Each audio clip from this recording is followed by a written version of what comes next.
bal aan eegno dhacdo kale oo dhacday xilligii rasuulka alle sallallahu calayhi wasallam. waxaa jirtay qof dumar ahayd oo lagu magacaabi jiray qawlah bintu saclaba. waxaa guursaday nin la odhan jiray aws ibnu thaamit. labadooduna waxay ahaayeen asxaabi.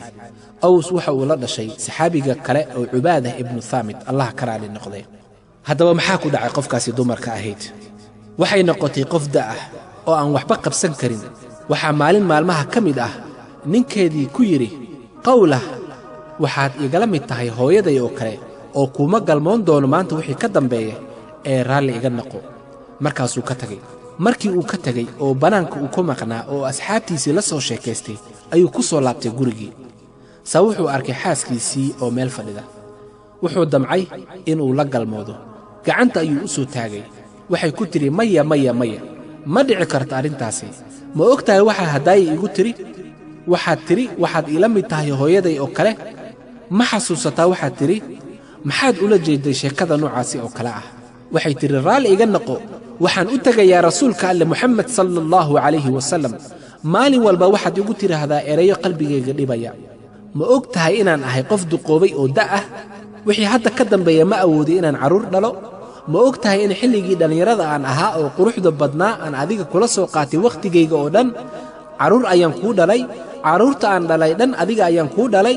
haddaba markaan sidaasi noqday ayaad waxaad leedahay hadallo aanan mudnayn inaad igu tidhaahdo, adeero raalli ahaw, waxaan u tegayaa rasuulka alle muxamed sala allahu calayhi wasallam. sidaasi darteed kuuma oggolaanayo inaad jidhkayga taabato ilaa alla subxaanahu wa tacaala gartayni kala xukumo. xaqiiqdii sheekada noocaasi oo kaleha maanta ayaan ku dhaqannaa. maxaa yeelay xaasaskeenni markay ay isbeddelaan ama jidhkoodu isbeddelo ayaa waxaan ku nidhaahnaa kuuma galmoon karo, kuuma soo dhowaan karo, halkaa iga taagnaaw, ama xaas kale ayaan guursanayaa ee nabaday, ama markii jidhkeedii wax ku dhaco. subxaana allah.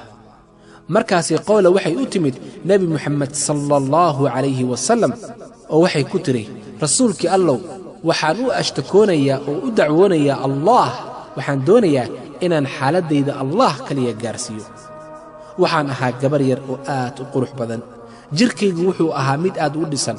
waxaad og tahay rasuulkii allow inuu i guursaday sawjkayga aws binu thaamit.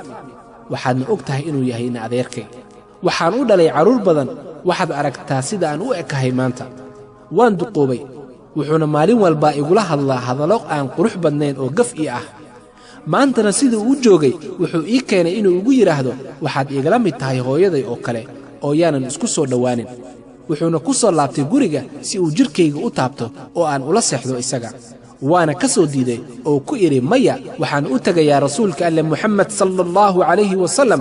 waxaan rabaa in arrintaasi alla weyne aan uga ashtakoodo, yacni dacwadayda allah oo keliya u gudbiyo. markaasuu rasuulkii alle xaggeedii qawlah soo eegay oo ku yidhi, qawlah, aws waa ninkaagii, waa ina adeerkaagii. hadalkaasi uu kugu yidhi isaga sabar. waa qof duqoobay. sidaasi ha ugu tegin oo ha ugu dheeraanin. ordoo kac isaga laabo oo ha u bixin wuxuu kugu yidhaahdo hadal xun ah.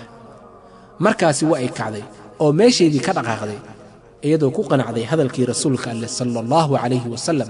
maxaa yeelay ku caasiyidda hadalka rasuulka alle waa dhumid oo aad ka dhuntay jidka alle. وما كان لمؤمن ولا مؤمنة إذا قضى الله ورسوله أمرا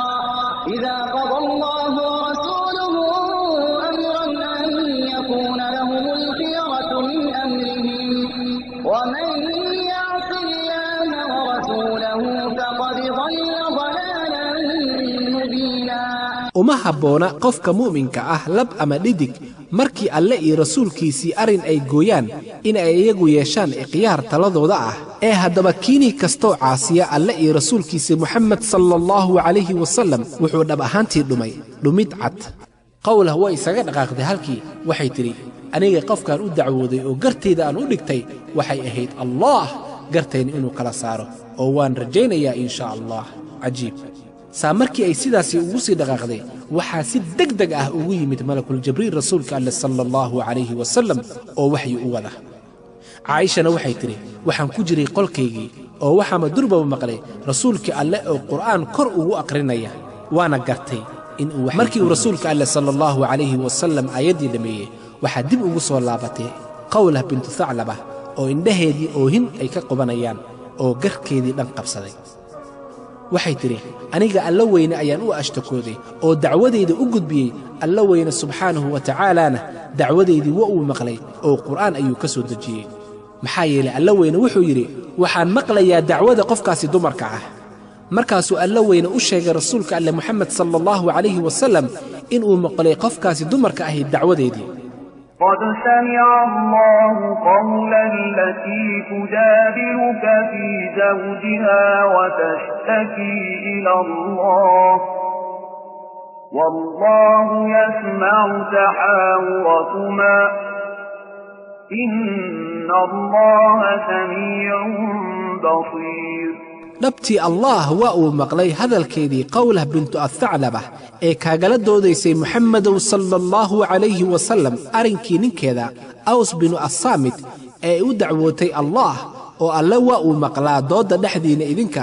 xaqiiqdii allaah waa maqal badane oo arag badan yaa allah arrinta noocaasi oo kale maxaan maanta ku dhaqannaa qof quruxdeedii agtayna ku lumisay inaan ku dhahno eeddo meesha ka tag iska joog gurigaagii oo hooyaday ayaad ila mid tahay subxaanah waa arrin alla weyne uu inaga diiday yar iyo weyn taasina waxay la mid tahay markii xaaskaagii ay wax soo gaaraan ama jirhkeedii isbeddelo ama lugta ka go'do ama gacanta ka go'do oo aan markaasi dhibkaasi darteed ugu cararno subxaana allah aladiina yadahharuuna minkum min nisaa'ihim maa hunna أمهاتهم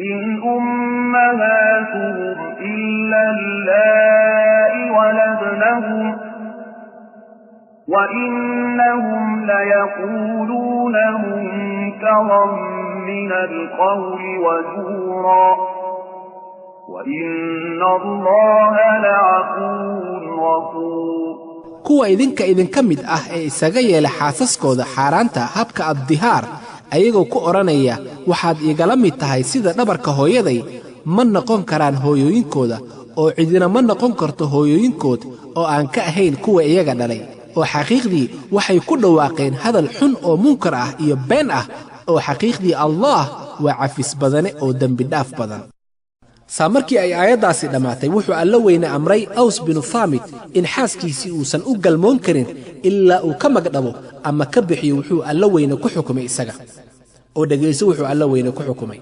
والذين يظهرون من نسائهم ثم يعودون لما قالوا فتحرير رقبة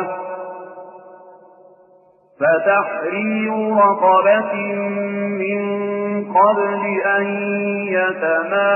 يتماسا ذلكم توعظون به والله بما تعملون خبير oo kuwa isaga yeela xaaraan aafooyinkooda habka dihaar oo raba inay ka xoreeyaan nafahooda wixii ay ku dhawaaqeen ee eedsiinta ahayd arrinkaa iyo waxa laga rabo si ay afadiisa ugu xalaalowdo waa xorayn addoon inta aysan istaabanin isagay afadiisa taasina waa darsan iyo waano si aydan ugu laabanin waxaasi oo xun oo kale oo alleh waa uu ka warqabaa waxa aad fashaan rasuulkii alleh sala allahu calayhi wasallam wuxuu ku yidhi qowlah zawjkaagii waa inuu xoreeyaa addoon waxayna ku tidhi qowlah rasuulkii allow waxaad og tahay in ninkaygii uusan haysan wax addoon ah ama wax hanti ah sidee ayuu u bixiyaa markaasuu alla weyne xukun kale ku soo dejiyey rasuulkiisii moxamed sala allahu calayhi wasalam فمن لم يجد فصيام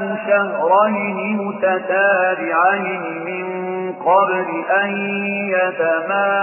يتماسا oo kii isaga aanan helin lacag uu ku bixiyo xorayn addoon waa in uu soomaa 2 bilood oo xiriir ah ka hor inta aysan istaabanin yacnii isku tegin isaga iyo afadiisa qowlah aad bay u yaabtay oo waxay tidhi rasuulkii allow waxaad og tahay inuu yahay qof da'ah ma soomi karo ninkaygii 2 bilood oo isxigta xitaa maalin ma soomi karo markaasuu xukunka ka khafiifiyey alla weyne subxaanahu wa tacaala wuxuu ku yidhi فمن لم يستطع فإطعام 60 مسكينا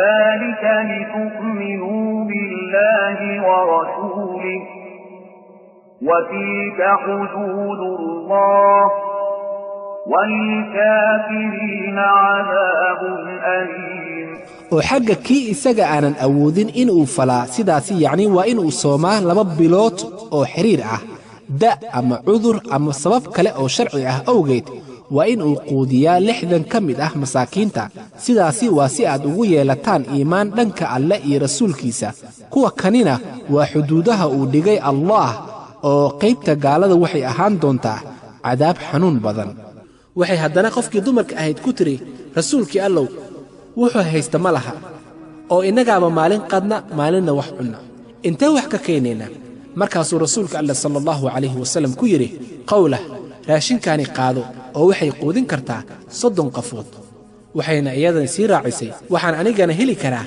raashin kale oo quudin kara ilaa ay 30 qafood sidaasna waxay ku noqonaysaa 60 qafood rasuulkii alle sallallahu calayhi wasallam iyo qowlah waxay markaasi xaliyeen dhibkii taagnaa Soomaalintaasi wixii ka dambeeyay waxa la sheegaa in saxaabigii Aws bin Saamit inuu aad u dhaqan jiray xaaskiisa intaasi kadib markii ay muddo ka soo wareegtay waxa maalin dhacday Umar bin Khadaab oo ciidan xooggan hogaaminaya ayaa xilligiisii wuxuu istaajiyay ciidankiisii oo dhamaa maxaa yeelay wuxuu arkay qof dumar ah oo da' ahayd oo gacanta u haatinaysa oo ku leh istaag intaasi kadib Umar durbabu wuxuu u dhaqaaqay inuu istaajiyo ciidankiisii xoogganaa oo tirada badnaa hal mar ayuu amray inay dhaqaaqin oo istaagaan oo qof walba meeshiisa istaago wuxuu ka soo degay faraskiisii ama geeli uu saarnaa markaasi wuxuuna u yimid qofkii dumarka ahayd isagoo u dhoola cadeynaya ayada madaxana u laxay wuxuu u xaliyay dhibkii haystay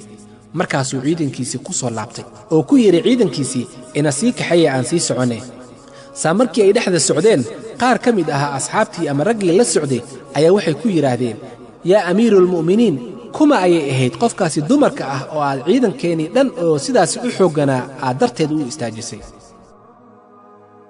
Umar Allah ka raali noqday markii uu hadalkaasi maqlay wuxuu ku soo jeestay ciidankiisii oo haddana istaajiyay oo ku yiri istaaga ma doonaysaan inaan idiin sheego qofkii ay ahayd qofkaasi dumarka ah oo aan darteed u istaagnay kol dhaweyd qofkaasi waxay ahayd qofkii dumarka ahayd uu alla weyna maqlay idinkana waxaad doonaysaan inaan iyadaasi maqlin waxay gacanteeda kor ugu qaaday inaan istaago waxaana waajib igu ahayd inaan istaago oo aan halkaasi ka dhaqaaqin qofkaasi alla weyne ayaa hadalkeedii dacwada ahaa maqlay oo xukun ka soo dejiyay haddaba qofkaasi magaceeda waxaa la yiraahdaa Qawla bintu Tha'laba qofkaasi waa qof Jibriil si degdeg ah rasuulka Allah sallallahu alayhi wasallam ku amray inuu soo celiyo iyada una sheego inuu alla weyne maqlay dacwadeeda haddaba waxaan idin sheegayaa qofkaasi hadday hal mar istaajiso iska dhaafay kun jeer hadday istaajiso waan istaagayaa oo hadalkeedii waan maqlayaa haddaba waxaan alla weyne dhamaanteen noogu rajaynayaa inaan fahanno macnaha quraanka iyo awoodda quraanka allow xaasaskeeni qalbiyadeena u jilci allow qalbiyadeena u suubi oo wanaag iyo sinaan aan kula dhaqanno